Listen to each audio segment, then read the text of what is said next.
How are you, man? We in the Church of Comedy, boy. Let's get it. Yeah. Wash your hands. Shabba-dibba do back. That was crazy. Hey, fucker! Somebody's bougie.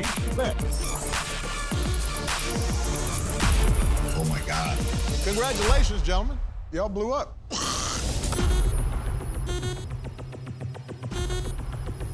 Two of the sport's most respected fighters step back into the octagon this weekend to compete for the welterweight title. And DraftKings, the official daily fantasy partner of UFC, is giving you a shot at huge cash prizes. If you haven't tried it yet, Fantasy MMA is easy to play. Just pick 6 fighters, stay under the salary cap, and pick up points for advances, takedowns, and more. It's going to be a great headliner between Usman and Burns, and there's no better way to put your MMA knowledge to the test than compete for a shot at millions of dollars in total prizes. Plus, don't forget about basketball and hockey, where DraftKings has even more money up for grabs this weekend. DraftKings is safe, secure, and reliable, so you can deposit and withdraw your funds at your convenience. Download the DraftKings app now and use the promo code SMOKE to get a shot at millions of dollars in total prizes throughout the week. That's promo code SMOKE and get a shot at millions of dollars in total prizes, only at DraftKings. Welcome back, man. Season 2 of All the Smoke.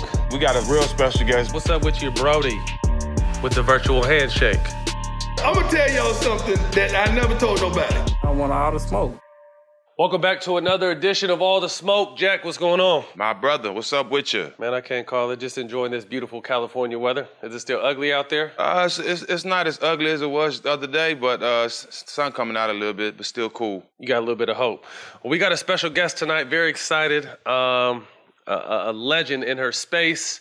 It's an honor to have her tonight. Welcome to the show, Sheryl Swoopes. Cheryl, how you doing? I'm doing great. Like, it's such an honor for me to be here with you two, because I hear y'all get down on this show. Look at my smile, Cheryl. Why are you? I'm happy to see. Why are you smiling like that? I'm so happy to see you. I still got a bone to pick with you, though. Man. Cheryl, this is the place to pick it. Go ahead and pick that shit. This is the place to pick it. Well, I mean, it's not that big to do, but it is. Like you have my number, but you have to call my brother to get me to come on the show. Well, actually, let me. I'm glad she said that. Actually, your brother reached out to me and we had been talking and it didn't have nothing to do with you. Actually, we were talking about something else and I said, bro, and we talked about, then he came back and said, hey, bro, when we gonna get Cheryl on the show? I said, you know what? We're gonna make it happen ASAP. That's just how it happened. Well, Matt, you and I can just have a conversation then. How about that? The plot thickens. But I appreciate you guys allowing me to be in your space for a little bit. Nah, it's an honor to have you on. We appreciate it. Obviously, very, very well decorated. MVP, 4-time champ, Olympian. The accolades go on. Tell us one thing you took from 2020, whether it be good or bad. Ooh, damn. That life is too short. Absolutely. I just, it's hard to just pick one thing, but 2020 was a hell of a year, I think, for everybody.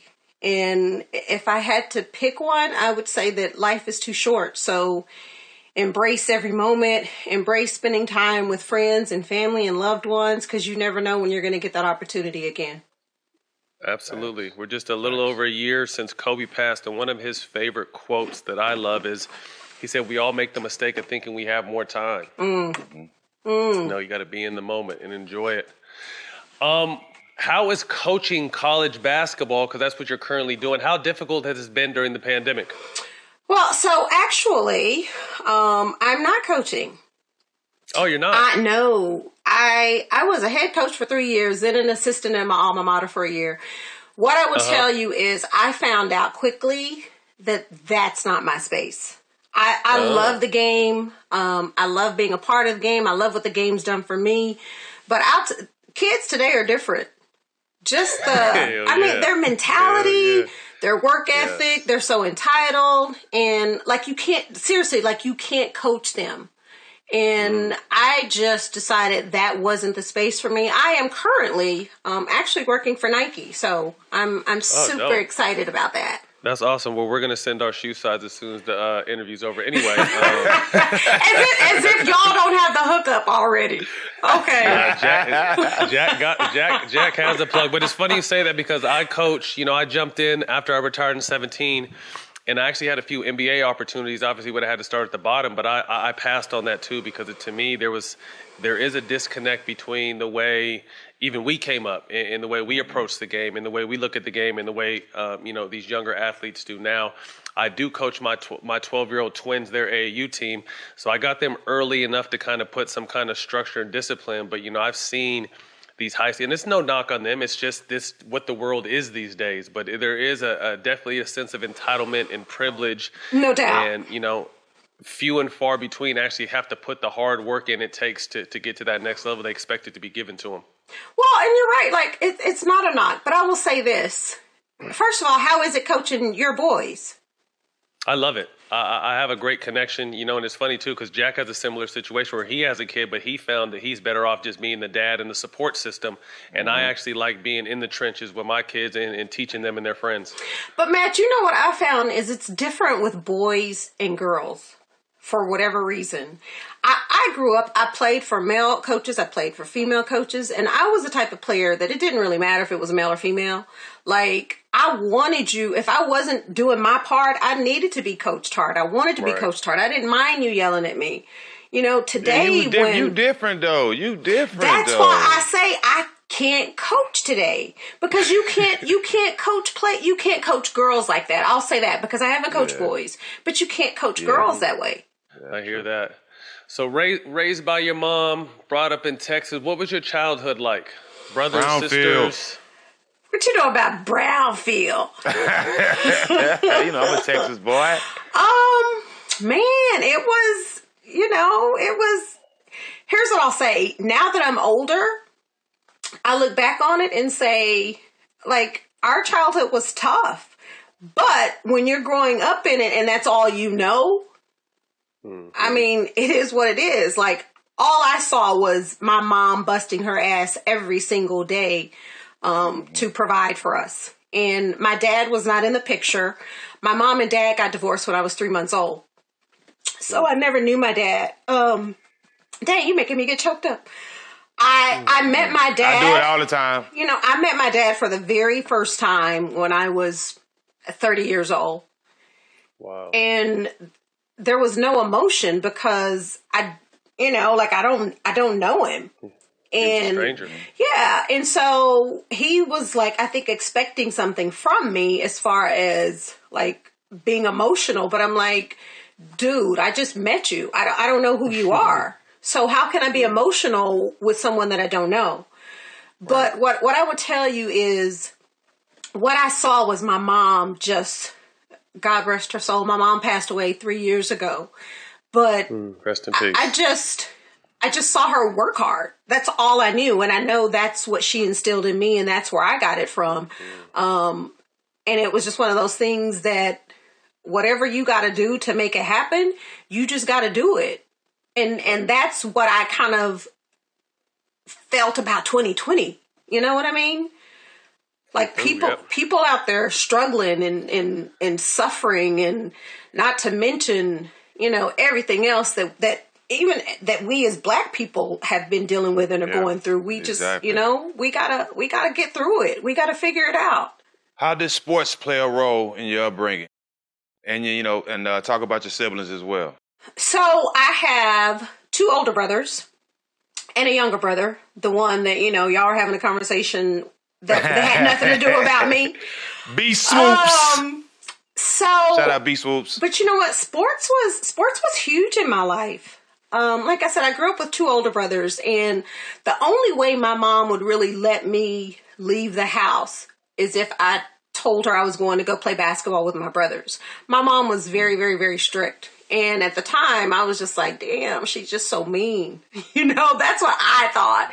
But looking back on it, I'm so glad that she raised me the way she did. Because at any moment, I could have taken the wrong turn and ended up being somewhere different, just like a lot of my friends were. But, sports, and I think people talk about this a lot, but I think more so for girls or women, sports was a huge part as far as helping me with my self-confidence and my self-esteem. I grew up in a very small town. We didn't have a lot. And, people told me all the time that I couldn't do something because of the color of my skin, that I wouldn't be good enough because I was a girl, because I was too this, I was too that, I wasn't good enough. But because I believed in me and I had the right people around me, meaning my mom and my brothers, it didn't really matter what everybody else said to me because I was determined that I was going to be successful and prove all those people wrong. And it still happens today. Oh, it's an ongoing battle. It don't stop just because you stop I'm saying, playing. like, you guys know that, right? Absolutely. You guys know that. Absolutely. What was your introduction to basketball? I started playing ball when I was 7. And back then, we had what we called in West Texas, little dribblers. And I knew at a very early age, at the age of 7, that basketball was gonna just change my life. Like, I knew that. There was something about having a basketball, dribbling a basketball, and I didn't have to be in a gym. I could be in the streets, the lights are off. There was something about having a basketball in my hands that just made me feel invincible, to be very honest with you. And I could never find enough girls that were interested in playing the game. They were interested in doing so much other stuff, right? Yeah. But, I had my brothers and I had all the fellas that I grew up with. I was like, no, this is what I want to do. And it's so crazy to think about something as simple as a ball, as a basketball, could give you that, could make you feel as invincible, as powerful as I felt anytime I had a basketball. Absolutely. Well, you just mentioned it, not really finding a lot of girls that wanted to do the same thing. Who were some of the people you looked up to in the basketball game? Because obviously, females weren't on TV back then really playing basketball. So were you looking up to males, or were there any female basketball players that you had looked up to at that time? MJ? Unfortunately, you're right, Matt, there were no girls. The only time I actually realized girls played was the Olympics. I never really got a chance to watch the Nancy Liebermans, the Ann Myers, the Lynette Woodards, who have done incredible things for the women's game. So, yeah, like a lot of other people out there, MJ was my dude. Like, I was going to be in front of the TV. Anytime MJ was on TV, I was like, I gotta watch. I gotta watch. It was something about, and it wasn't me watching because I wanted to be like him. Like, my opinion, nobody will ever be like him. But there was something about the way he played the game and how competitive he was and like how tough he was and how he walked out there and was like the name of your show. It was like, y'all don't want none of this. That's what I saw that. I saw that in him, and I was like, damn, like I want to be that way. I want to be good enough where when I walk out on the court, I feel that confidence, and people, right? Like my competition will see me and they're like, damn, here comes Cheryl today. Mm-hmm. They said it. I used to see Mike walk on the court and look at the other players on the court like, thanks for buying tickets to the show. That's how Mike used to look at him. But go back to basketball. Y'all are interviewing me, but that was a question I would ask. Like, you guys played against, like, like, how was that? Well, I missed MJ by a year, so Kobe was my guy, my MJ. But as far as growing up watching the game, as far as growing up watching the game, I'm a California kid, so I was a Showtime Magic Johnson fan, Laker fan. So, try to emulate everything he did. And, him and Grant here were the two guys I looked up to. Yeah, similar. I grew up with Kobe, so I seen Kobe a lot growing up. Kobe's the closest thing that I ever seen to Mike, but MJ was somebody I always looked up to. Ended up playing for him in Charlotte and end up, being a part of Team Jordan. So, Jordan is always going to be everybody's number one guy. Back to basketball. Tell me about your high school experience in Texas, And how much did you put in the game when you was in high school? Like, how much did you work on your game? Texas basketball, I know a lot of people say football is a sport in Texas. I won't say it's probably even. Like, Texas basketball is serious. Friday and nights. Again, for me, because I think a lot of it is because of the way I grew up and the way my mom raised me. I mean, I could not get enough time in the gym. And I knew if I told her or if she knew I was in the gym, that was going to be okay, right? But I don't know. It's so crazy. When I had friends who, they were like, Cheryl, it's weekend, it's Friday, it's Saturday. Like, we're going to a party, we're going to kick it, we're doing this, we're doing that. You want to come? And even though there were times I wanted to go, first of all, my mom was not having it. Mom was like, nah, you're not doing that. And then I was like, no, like I wanted to spend the time. I wanted to put the time in, Sundays, go to church, come home, eat, change your clothes. It was basketball all day. We had outdoor courts that we call the Tiger Bowl where we grew up. There was me and one other female that played with the guys. And I'm talking about, like, I'm in high school and these are grown men, Really playing. Yeah, really playing. Yeah. No nets. We didn't have nets on the, but it didn't matter. Like, that was real basketball. Right. And when I think about my career and why I was able to achieve a lot of the things I did, like, I always go back to, my upbringing and my childhood and a lot of the old heads that I played with, because they got me ready. When did you know you was going to the next level, and what moment stood out to you, to give you that indication you was going to the next level?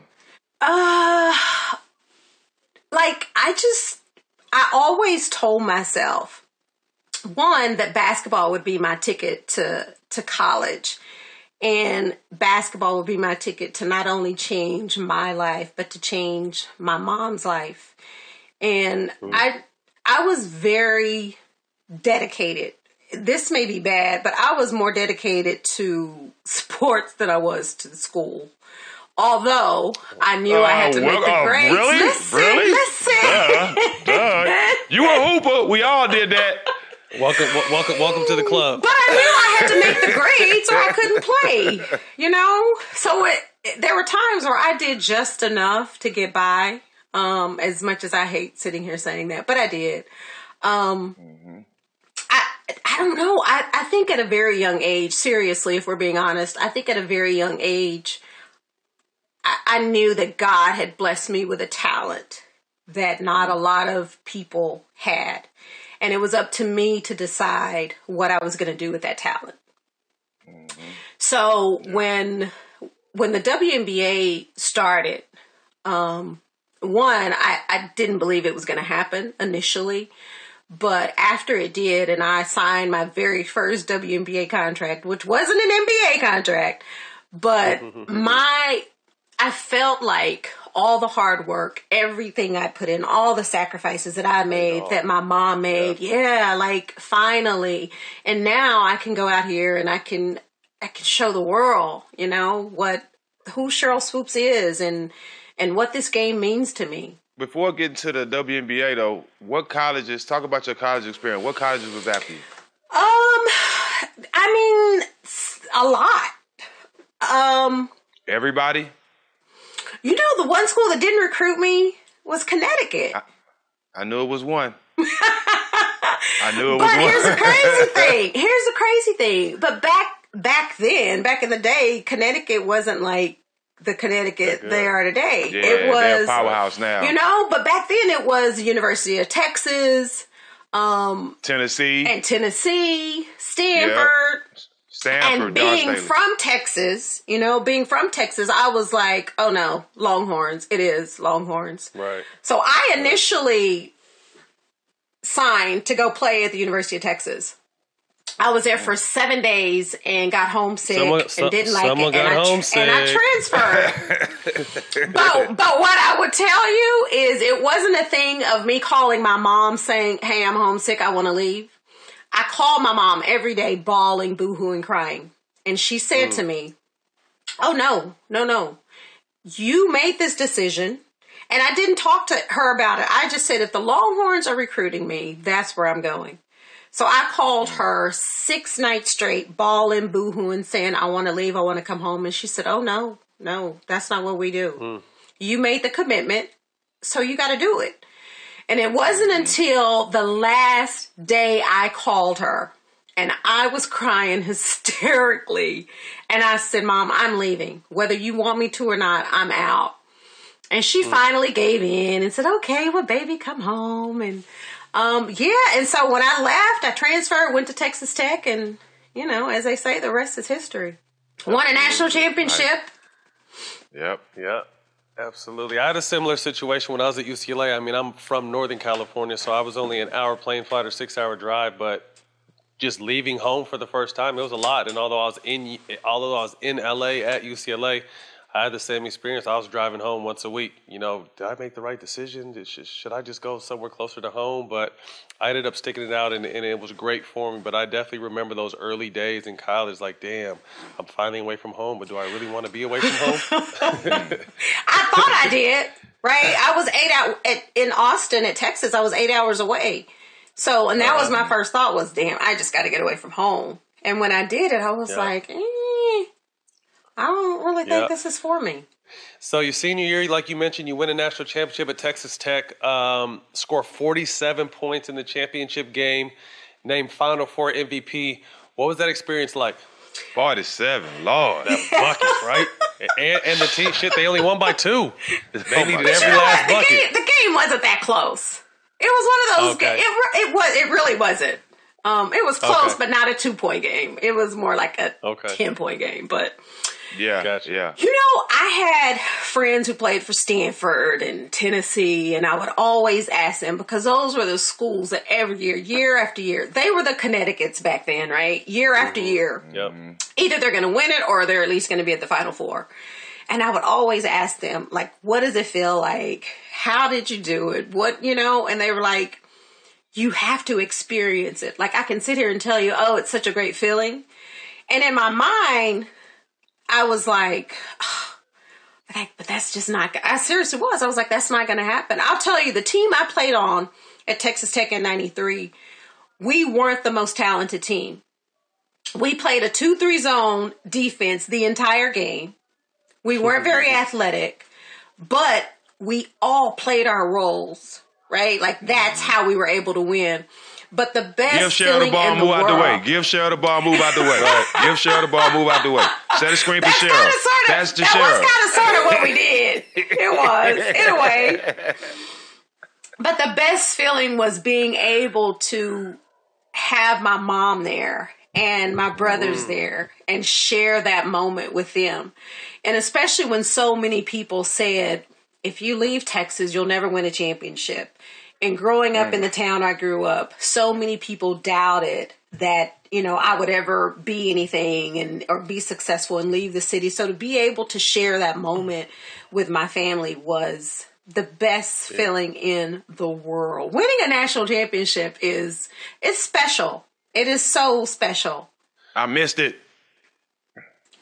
Yeah, Jack checked out of school. Jack checked out of school in high school. College was never an option. It was league or nothing.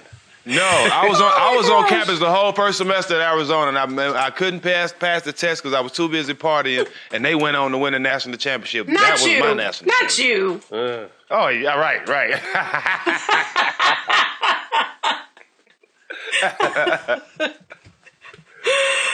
Yeah, but you still made it. Still made it. What was your basketball experience like post-college before the WNBA came around? So, Matt, my story is a little different than probably a lot of other players if you ask them. And I am a firm believer that, I say this all the time, that God put me at the right place at the right time when he wanted me there. Because when I graduated from Texas Tech, I went to Italy, but I was only there for 5 months. I played 5 months, came back home, got my degree, and then 95, 96, USA Basketball put together a national team where we were together for an entire year. We trained in Colorado Springs in preparation for the 96 Olympics in Atlanta. We trained in Colorado Springs. We did a European tour, and they paid us to do that. So I never was in a position where I had to go play overseas in the off season. If I did it, it was because I chose to do it. But right after the 96 Olympics, then the WNBA started. Take me back to the 96 Olympics. Obviously, you guys get there, you guys capture gold, but that's also the bombing. So what was that experience like for you guys with the bomb in Centennial Park? Because I actually just watched the Netflix thing and I forgot what it was called. But they had the guy that they thought set the bomb and he didn't really. But it really fascinated me and brought me back to that point because I remember when I was in high school seeing how big of a deal that was. And it's crazy because I saw that on Netflix, but I didn't want to watch it because I didn't want to go back to that moment. Too close to home, I can imagine, right? I think, first of all, we all thought it was a joke for whatever reason. Because it's like, first of all, we're in the U.S., right? Like, that's not happening here. And then Centennial Park was so close to where we were staying. We didn't stay in the Olympic Village with all the other athletes. We were in, y'all forgive me because I can't even think of the name of the hotel. If I said the Omni, would you say yeah? Does that make sense? Yep, that's it. That's the Omni right across the street from Centennial Park. Okay, thank you. Because I'm like, is there even an Omni anymore? But that's where we stayed. So we actually had a day off. And I think most of us were just kind of out doing our own thing. And as soon as the bombing happened, we all started getting these messages and security and everybody. We all had to get together and they took us away from the hotel until they found out like what was really going on. And I think in that moment though it was more about like why? You know what I mean? Like why would someone want to harm a lot of people, not just Americans, but you're talking about people from all over the world. Right. Yeah. And then just people, just fans, right? And it just, so, and that's why I saw it on Netflix, Matt, and I was like, I don't really want to go back there. Yeah. To this day, they still haven't found the person. They Really? Yeah, they still haven't found the person. They exonerated the person they accused. He ended up dying later. But yeah, to this day, it's still an open case. It's crazy. And you learned all that after watching the movie? Yep. Okay. Yep. It was a series. I might need to go watch it was that. pretty interesting. But like I said, it was close to home for you. 1996, the WNBA comes around. You're the first player signed.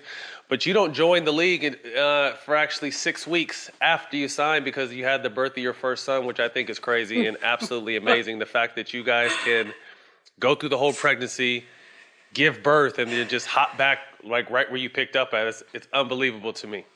Matt, it does not happen like that. No, sir. y'all make it look easy. Yeah, you make it look like that, though. No. Let's rewind a little bit. So here's the crazy thing. When after the 96 Olympics, or during the Olympics, I should say, I had a conversation with Val Ackerman, who, when it first started, Val was the president. Like, we didn't have a commissioner. And David Stern, God rest his soul. I had conversations with the two of them about the WNBA. And, at the time, there was another league, the ABL, that started up immediately after the Olympics. So most of the players joined the ABL. But I had a conversation with Val and David, and they both asked me not to play in the ABL, that the WNBA was going to start, and they wanted me to, basically market the league, get people excited about it. And, why not? I needed a break, wanted a break. They were going to pay me, so I didn't have to play in the ABL. And after that, I remember I still didn't believe it was going to happen until I actually signed that first contract with the WNBA. And as you said, when I signed my contract, I did not know I was pregnant. I found out later, and my initial reaction was, shit. Like, what is the league going to think? What is the league going to do? I'm letting the league down. I'm letting the fans down. I am the face of the league. Like, I got to play. Wow. But there was no way I could play. obviously there was no way I could play, and it was never a question of whether I was going to have my son or not. So I waited until after my first trimester, had a conversation with Val Ackerman, and told her what was going on, and she was so supportive and was just like, well, I mean, you know, that's, as female athletes, that is one thing that we have to think about, right? If we want to start a family and have kids, we have to think about that. But she said, as soon as you're ready, you're able, you're healthy, like, we'll be ready for you. But meanwhile, I continue to market the league and do things for the league. But as you said, 6 weeks after I gave birth to my son, I was back out on the court. And not so much that I was like, no, I got to play, right? Because that was impossible. I gained 55 pounds while I was pregnant. So I was like, there's no way. But the reason why I did it is because I wanted to be a part of the inaugural WNBA season. Like, that was very important to me, to just be a part of it. But it was not as easy as I don't know, people. Yeah, because you made it sound like, dang, I wish it was that easy. No, it took me, honestly, it took me an entire year to get back into playing shape. So you end up joining your team, and you guys, from the first year, established a dynasty. Were able to win 4 straight titles. How tough was it after 1 defending 2, after 2 defending 3, and then finally getting that 4th? How tough was that each year with your team? Considering it was a new league, I'm mad that we ain't win more than 4. You want to know the truth? There you got that squad. Man, you know, here's what's crazy. So when the league first started, the first season, like, there wasn't a draft. Like, players got appointed. So with me being from Texas, they said, all right, you're from Texas, you're going to play in Houston. And with Coop living in Houston, they appointed her to Houston. And a lot of people didn't know about They didn't know what they was doing at the time. She was one of those players that had to, They didn't know what they was doing at the time. They were sick about it. They were sick. But listen, though, but there were other teams that were the same. But people didn't really know about Coop because she had been playing overseas, right? She was one of those players that had to go play overseas because there was no professional league.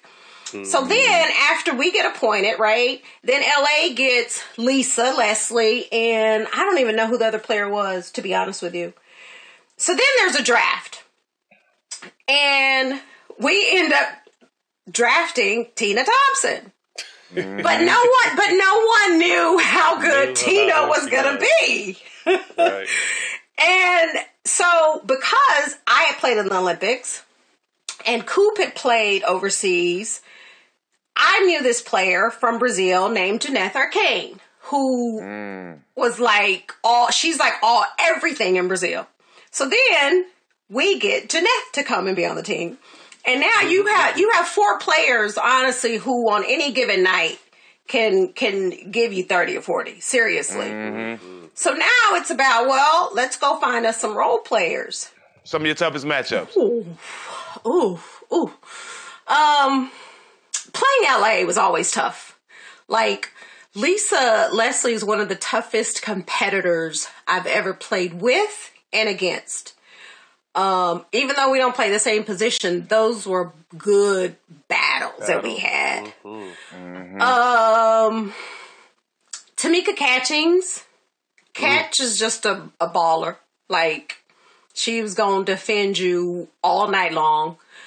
And some, players that a lot of people probably don't know or talk about.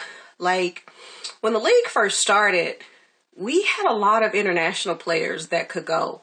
Like, there were a couple of players from Russia that were nice, that could just play. So playing against a lot of the international players was, I won't say it was tough. It was good competition. Like they were just good. And when I look at current players, I know you didn't ask me this question, but current players, because the players today I didn't really play against.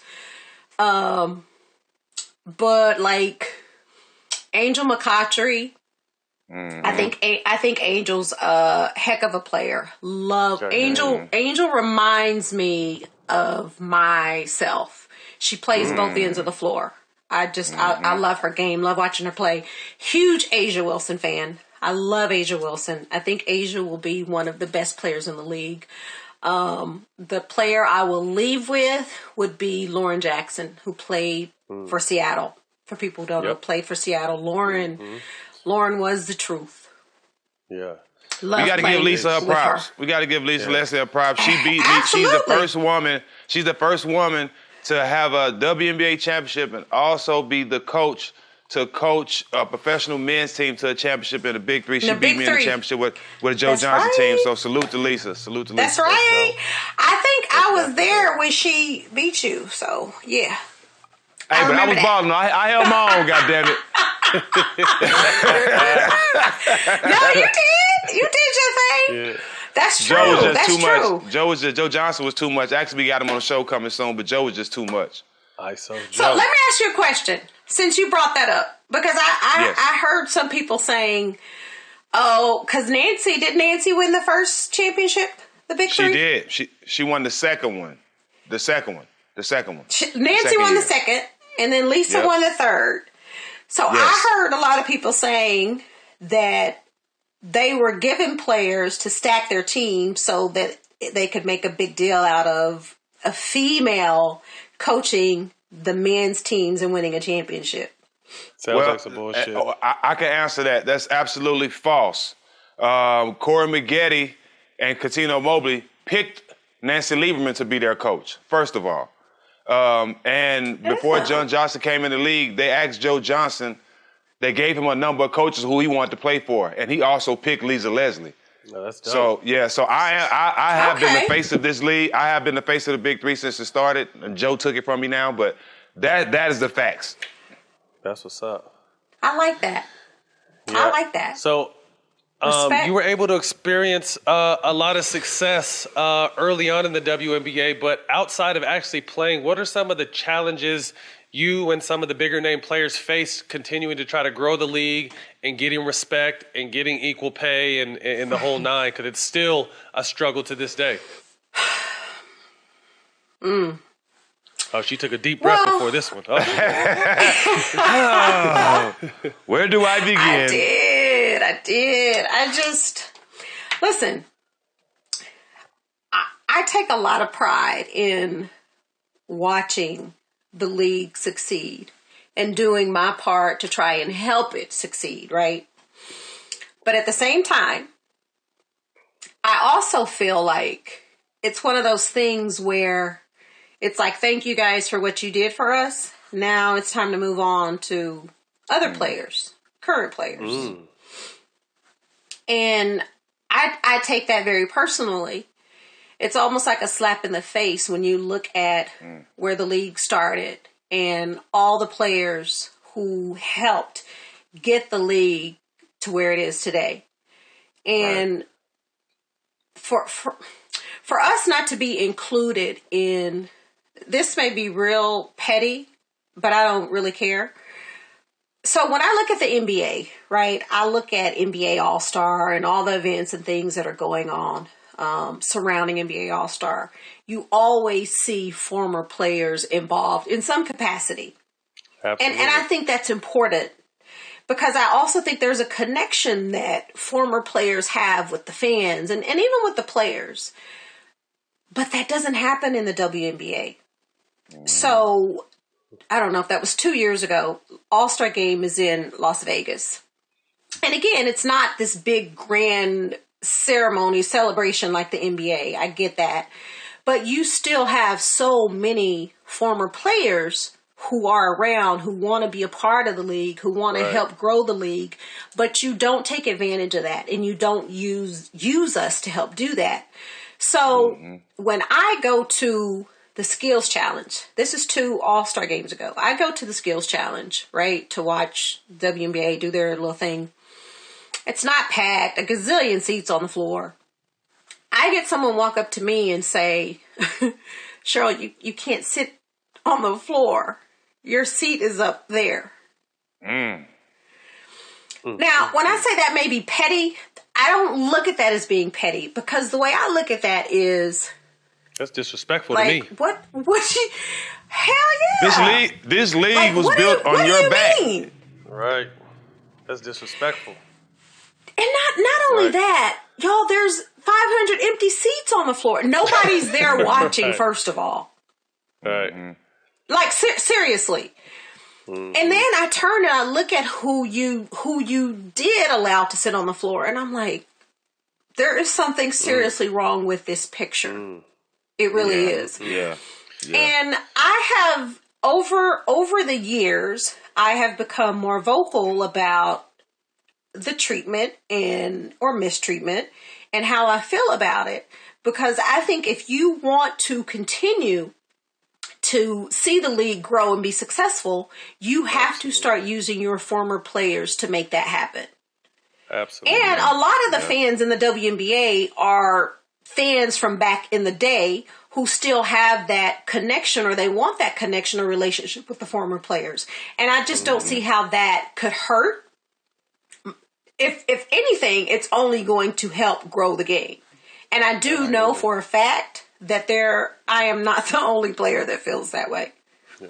Well, I mean, like Jack said, I mean, the league was built on your guys' back, and the fact that there's no homage or almost even respect when it comes to recognizing who helped the foundation of this league that has continued to grow ever since. But like you said, it's funny you say that, because I feel a similar way with UCLA. It's almost like we did what we did out there, and then once you're gone, and who's next? You know what I mean? We had probably arguably the most guys in the NBA, but they don't use, unless you're back donating thousands, hundreds of thousands of dollars, they don't give a shit about you. Like, they don't use us to recruit nobody. They don't use us to do anything. And we're some of the most recognizable figures in the game, but they don't utilize us. You know what I mean? It's like, what's the point? You know? So it's, I could, obviously yours is on a higher level because it's professional, but I get exactly what you're saying. It's just like, once you did what you did, it was great for what you did it. Right.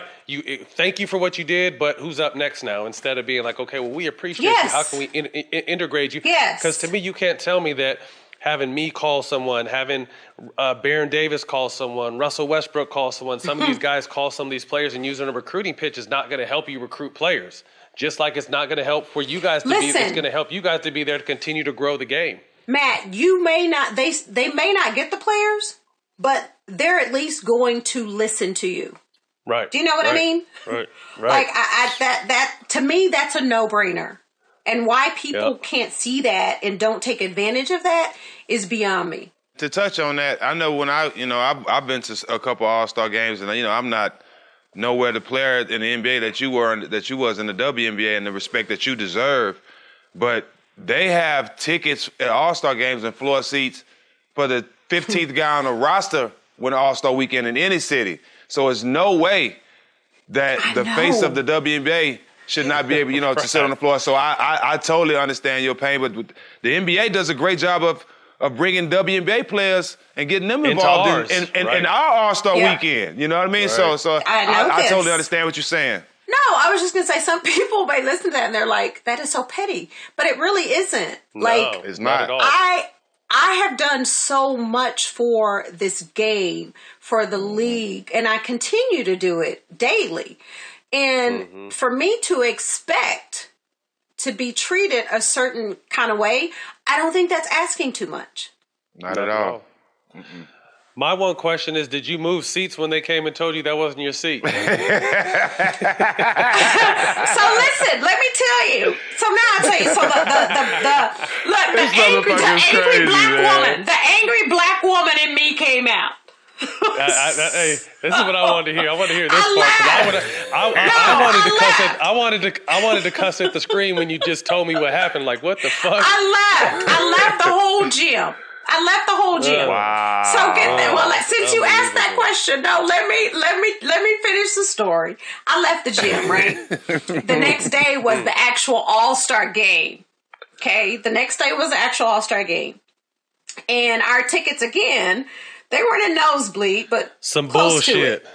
I'll say it for you. But let me tell you what happened, Matt. So instead, I come to the game and I sat courtside. So the same person that told me the day before that I couldn't sit there comes over to me and says, "Oh, you didn't pick up your ticket for the game. How did you get this one?" I said, "First of all, it's none of your business. I didn't get it from you." Who is this person? So I ended up, the owner of the Aces, he gave me a ticket. He was like, "No, you need to be sitting courtside right next to me." Right. So that was a whole. Anyway, I'm like, really? Unbelievable. Like y'all are. Well, someone from the WNBA is going to hear this. Y'all need to treat your legends better, especially if you want the game to grow, if you want people to continue to support, if you want outside people to support. You can't be treating the people that laid the foundation for this game like shit, and that's what you guys are doing. And how many players you know got chips out the ass? Man, more than she can count. And And MVPs. also for the players, though, right? Like, there are things that the current players can learn from the veterans. Absolutely. Yep. Shit that we went through that, we can share with you guys and talk to you guys about. Yep. Absolutely. That's all we want. So, 3-time Olympic gold medalist, what were those experiences like? Obviously being in the WNBA is huge because it just starts, but it's different kind of pride representing your country and being able to do it successfully three times over a 12-year span. How fun was that? Man, like none other. Which one you want to hold? It don't even matter. 96, They all 2000, go. 2004. They all go. But Matt, when I won a championship in college, I said, like, oh my God, this is great, and it doesn't get any better than this. So then I go to the WNBA and win championships, and I'm like, oh my God, it doesn't get any better than this. But I'll tell you, winning 4 Olympic championships, gold, not just a championship. 4. My bad. Yeah. My bad. Yeah. You said it. But winning an Olympic, 3 Olympic gold medals is on a completely different level. Because you're not only representing your city or your town or your school or your team, it's your country, right? And you're competing against other countries' best that they can possibly send to compete. And you're playing alongside the best. Yeah. We had some incredible talent on all of those Olympic teams.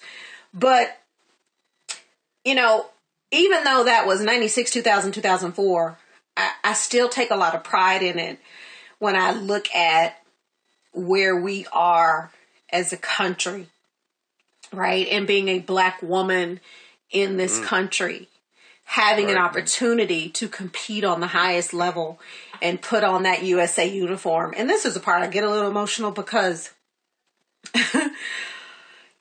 when the whole insurrection and stuff happened, and if I ain't supposed to talk about this, y'all tell me, but when the whole insurrection happened, no, go ahead, and you see some of the people who were in there, there's a freaking Olympic gold medalist. Oh, the swimmer, right? Yeah. Yep. And so my response to that, when I saw it a lot, but when I saw him, was, why did you ever put on a USA jersey? Right. Regardless of what you're competing in, like, do you truly understand what that represents?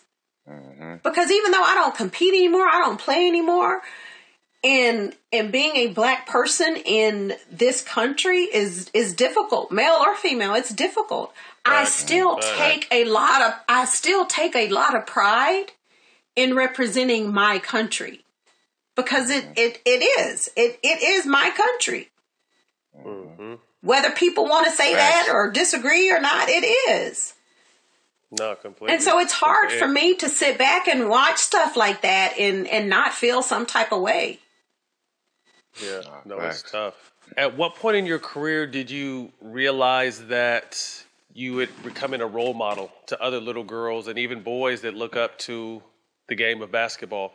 I think even in college, I always take a lot of pride in trying to do something for someone else. And somebody asked me this question today. They said, during, the pandemic and everything that's going on, how do you get through?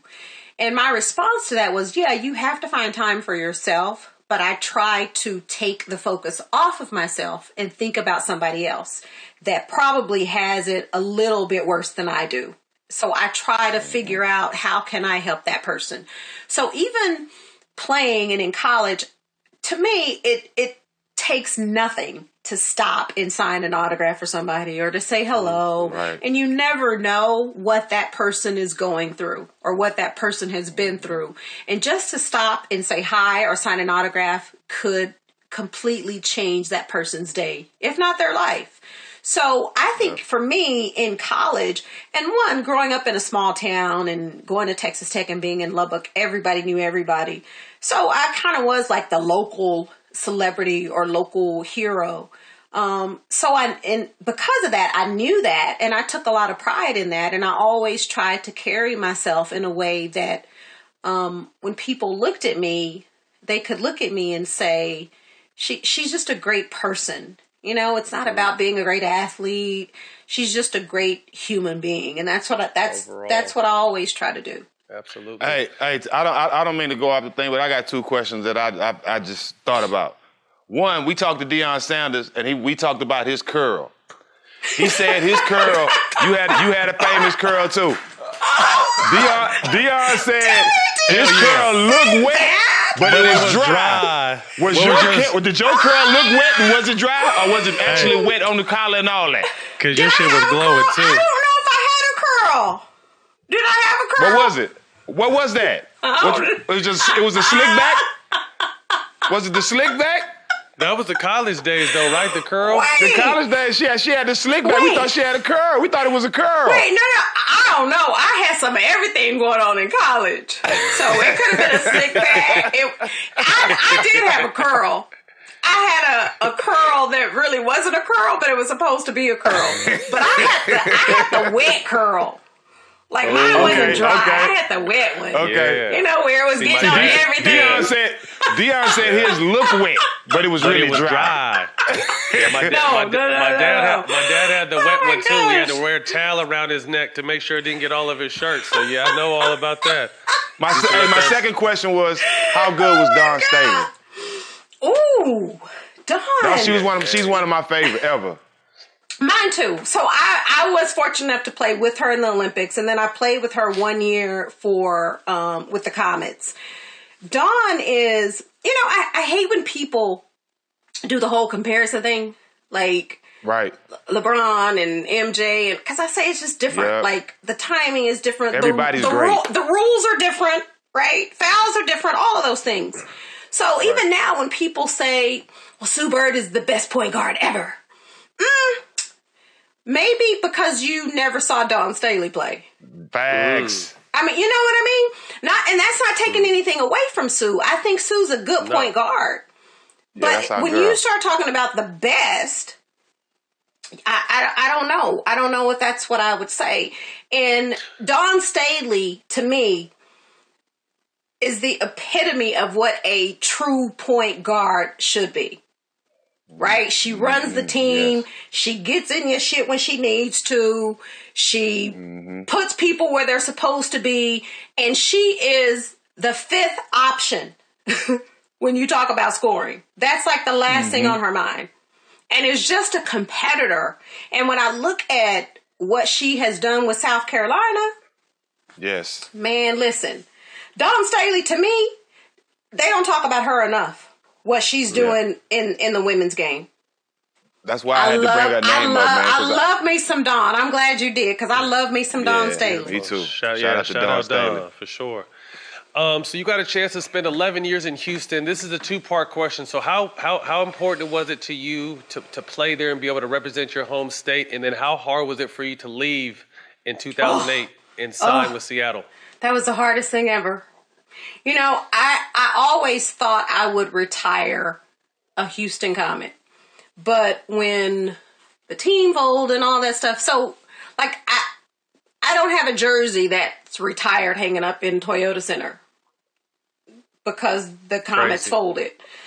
But that was the hardest thing for me, to play the majority of my professional career in Houston, in Texas, and then go play for Seattle for a year, and then go play for Tulsa for a year. At that point, I was like, look, I'm not going to be that player. Like, it's time. You know, I was like, it's time. I'm done. But it's tough when you spend your entire career with one team, and then at the end of your career, you think you can still play a little bit, but that team doesn't. Right. So it's like, but I still got a little juice left to give y'all, you know? And so Seattle comes along and they're like, all right, Cheryl, we'll take you. So because I still wanted to play, I was like, all right, I'm out. But that was hard. I hated leaving to go play somewhere else.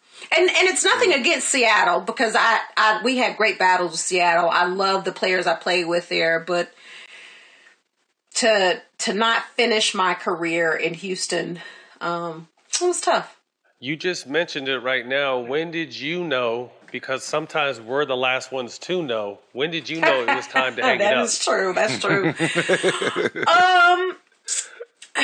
You know, I always told myself that when it got to a point where there was no longer a challenge or anything for me to strive for, that it was time for me to retire. And when I say that, like, I accomplished far more than I ever thought I would accomplish playing basketball. So it got to a point where I was like, all right, well, what's the next challenge? But physically, I had back surgery. I had a ruptured disc. So I had back surgery in 2010. And the doctor told me, if you don't have surgery, you're done playing, right? And if you have surgery, it's about a 75% chance you can play again. So I decided to have the surgery, not for playing purposes, but just so when I was done playing, I wanted to have a life, right? And so after I came back from back surgery, I knew then that I would never be the same. But Seattle was like, we need you. We still want you.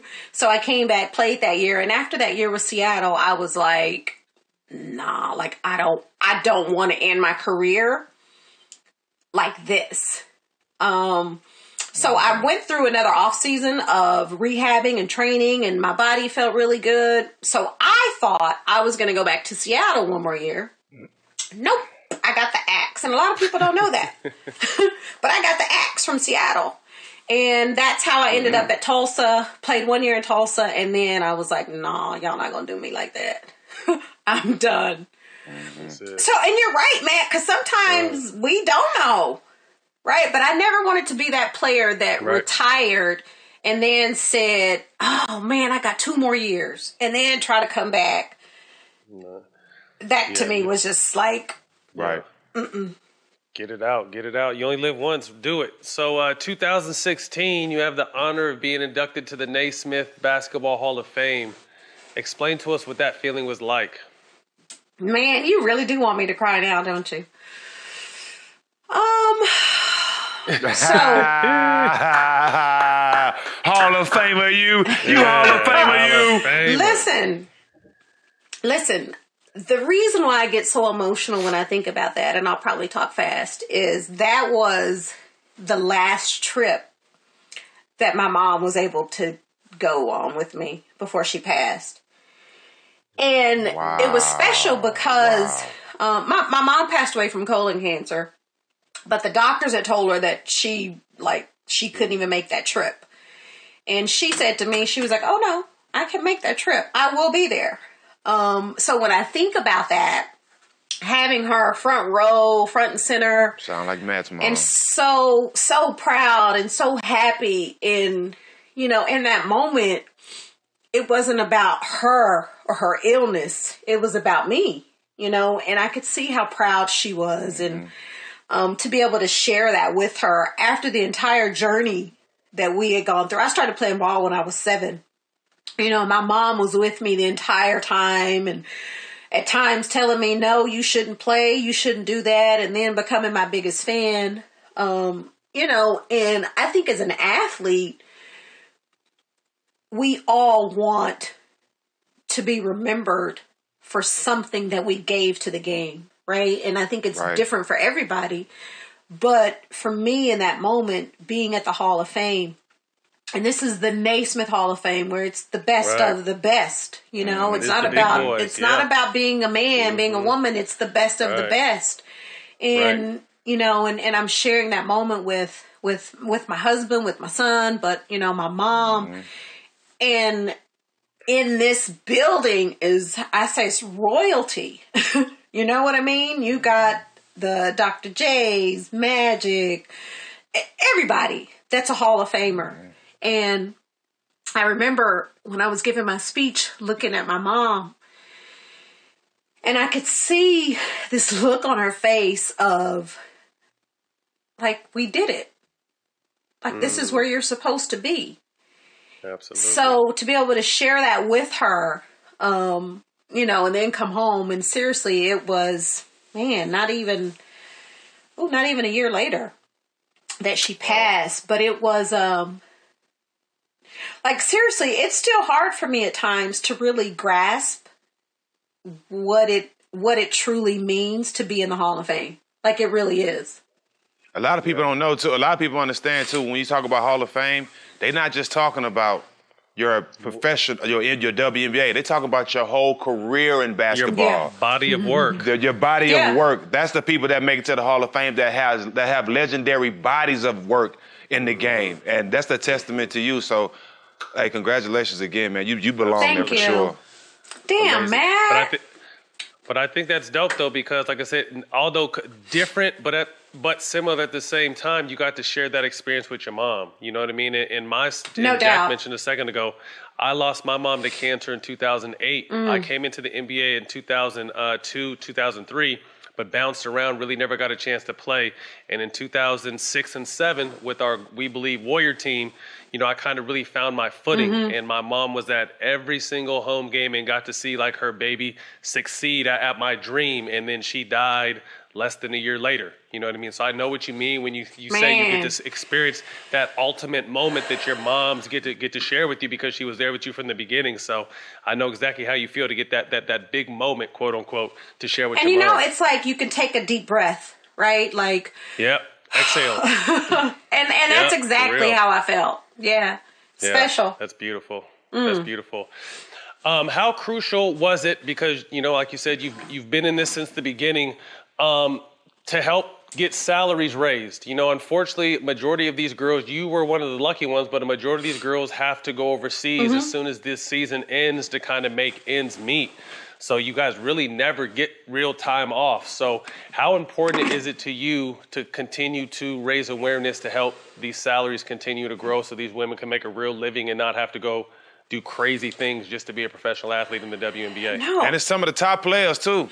Matt, like, well, for both, yeah, you're right, Jack. It's important, you know, and here's the thing that drives me crazy. When you see all these social media trolls, whether that's Instagram, Twitter, anytime you see a WNBA player comment about salaries, they immediately go to, well, you're not LeBron James, you shouldn't be.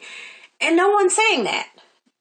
But what they are saying is, we deserve to be compensated for our body of work, right? It's not saying, yeah, we should be signing multi-million-dollar contracts like the NBA. No. But the NBA didn't sign those contracts when the NBA was in their 25th season. You know? Right. So yeah, it's going to take time. But the thing that I'm proud of is the new CBA that the players signed is, like, that's a great step in the right direction. So when we played, I had a child.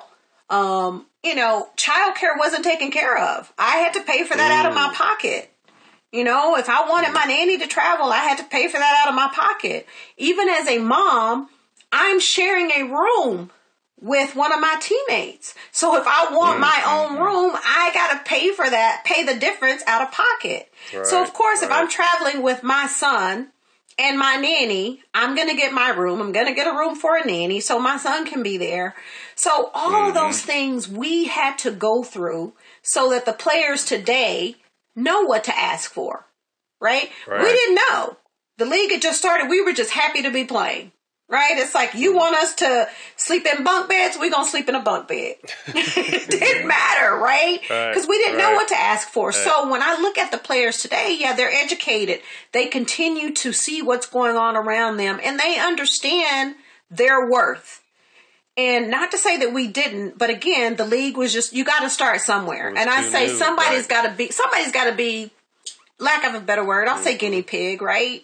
So no, we didn't fly on private planes. We flew commercial. We play in Houston on a Tuesday at 7. The game finishes at 9. By the time you get home, it's midnight. We got to be up at 6 in the morning the next day because we got to go get on a plane. We have a back-to-back in Phoenix, right? Like, wow, that's what we did. But we made it work. Travel. Wow. Yeah, right. We made it work. So when I look at, and it's not just about them fighting for better work conditions and better salary and things like that, but they stand up and they speak out and they use their voices, whether that is around social justice or any, the election, politics, any of that stuff. Like, they're saying, listen, these things matter to us too. Just because we're athletes doesn't mean we don't care about those things. And it doesn't mean we shouldn't have a voice. It goes back to the whole thing they said about LeBron, shut up and dribble. Like, that's not what we're going to do. And so I take my hat off to those ladies because they're not afraid to just, stand up and speak up and speak out and say, right is right and wrong is wrong. But at the same time, it's because of what you guys went through that they understand their worth now. Right. Absolutely. Mm-hmm. But, and I get a lot of people ask me, they say, well, do you wish you were still playing today and then your salary would be what these ladies are making? So here's what I say. Well, that's a dumb question. Because, of course, I would love to make more money, right? When I was playing, I would love to make more money. But I'm not mad at these ladies because they are making more than what I made when I played. That's the way it's supposed to be. It's supposed to happen that way, right? How proud are you of the WNBA players taking a stand with the social issue? I mean, I'm proud. But what I would say is this isn't new. Like, this isn't anything new for the WNBA. Yeah. From the time, I feel like from the time the WNBA first started in 97, there was always something surrounding the WNBA. The players aren't good enough. All the players are gay. The league's not going to last. So we've always had to fight against something, fight for something. We always had to stand our ground for something. So to see what the women are doing now, like, it's no surprise to me. I think it's a surprise to a lot of other people because they don't know the women like that. They've never seen them like that. And it's not just about what they bring to the court and what they have to offer the game, but it's so much bigger than that. Like, there's a lot of strong, talented, smart women who play in the WNBA that are very educated, and they're very well aware of what's going on around them, what's going on in this world, in this country, and they're going to speak up. And, I don't know if... Here's what makes them so powerful, is that they all band together, right? Together, the unity. Yes, that's what you guys are the best at, absolutely. Like, they all stick together. So when somebody comes in and says, Kelly Loeffler, who is whatever, the owner of the Atlanta Dream, like, she's wrong. Get her out of here. Yeah, right? Like, one player comes in and says, guys, listen. And all of a sudden, everybody's like, you're right. So then you see them coming in wearing their Warnock t-shirts. Like, that's a powerful statement. Even though people may not think so, that's a powerful statement. So, I'm very proud to see, what they continue to do on a daily basis. And they do so much more than that goes unnoticed. Yep. I said this when I was doing ESPN. I said, obviously, your guys' strength is in your unity, but if any group understands what fighting for equality is, it's the WNBA, because you guys have been fighting for equality since the inauguration of the league. You know, so if anyone understands what it's like to fight for, whether it's equality in the game or just social equality in our country, and that's why you saw, because the WNBA represents every color of the rainbow. There's all kinds of different nationalities in there, but all from the white to the every other race, they understood and stood, 10 toes down with everything that these black players were doing, because they understand, like, these are our sisters, but at the same time, we understand what it's like fighting for equality overall. So the WNBA has always, to me, been very special in that area. One, because your guys' unity is unmatched. But like you said, there's so much more that they do that we don't actually get a chance to see. We get to see now more because it's talked about and everyone is doing it. But they've always been behind the scenes, pushing the envelope and fighting, even when we didn't even realize there was a fight to be had. Wow.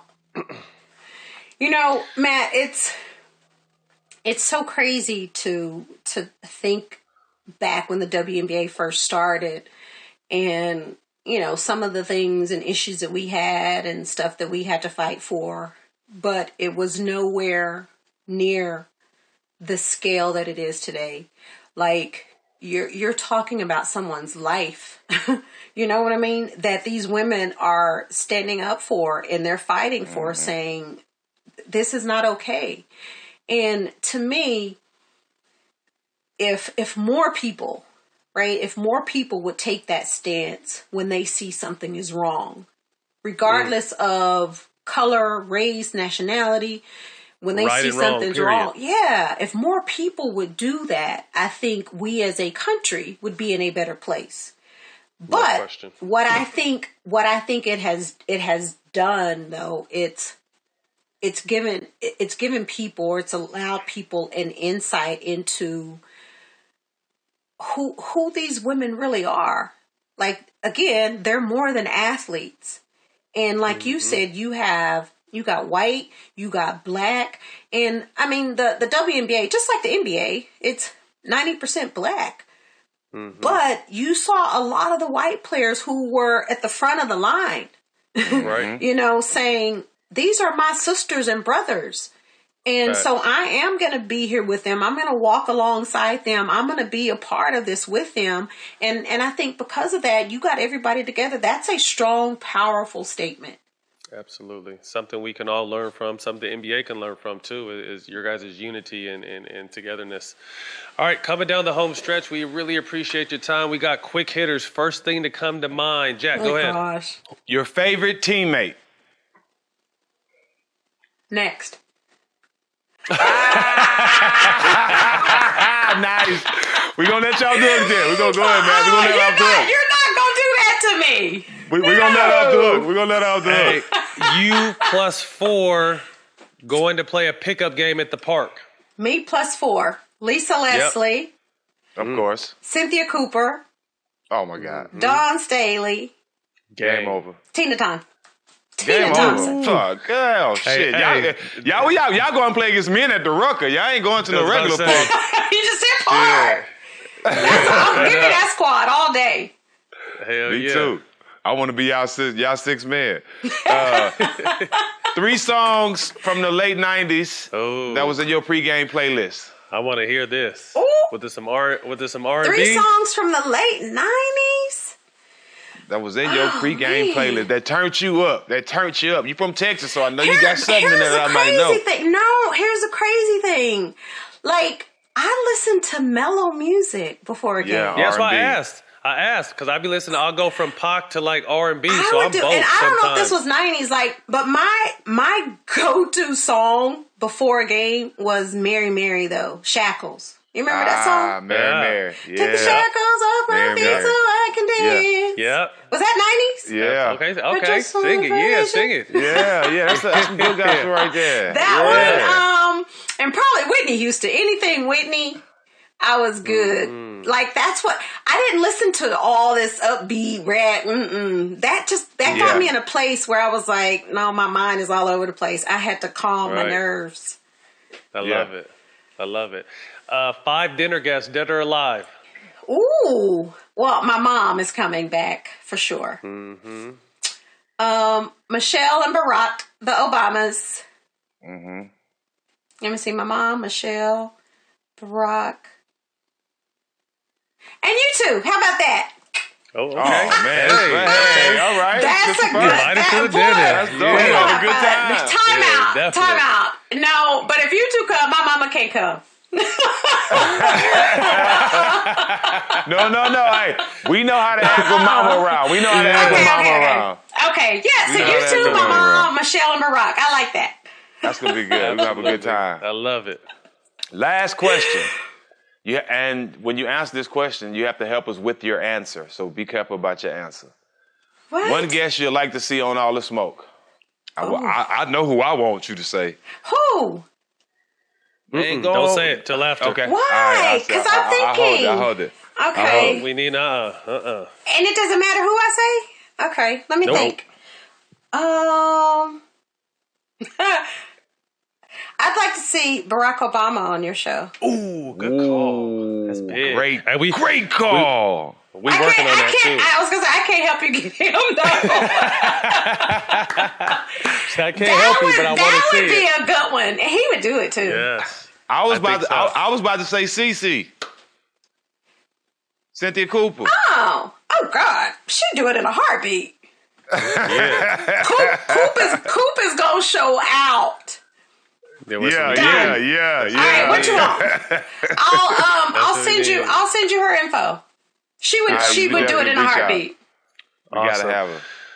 Well, Cheryl, thank you for your time. It's been a pleasure. WNBA, if you're listening, treat your legends right. God damn it, are we coming for you? But thank you for your time. Continued blessings to you and your family, and best of luck in everything you're doing. Oh my gosh, Thank you guys you. are awesome. Appreciate it. Much love to both No of doubt. you. Thank you. Thank you. Same love, Bexy. That's a wrap. Special guest, Sheryl Swoops. You can catch this on Showtime Basketball YouTube and the iHeart platform, Black Effects. We'll see y'all next week.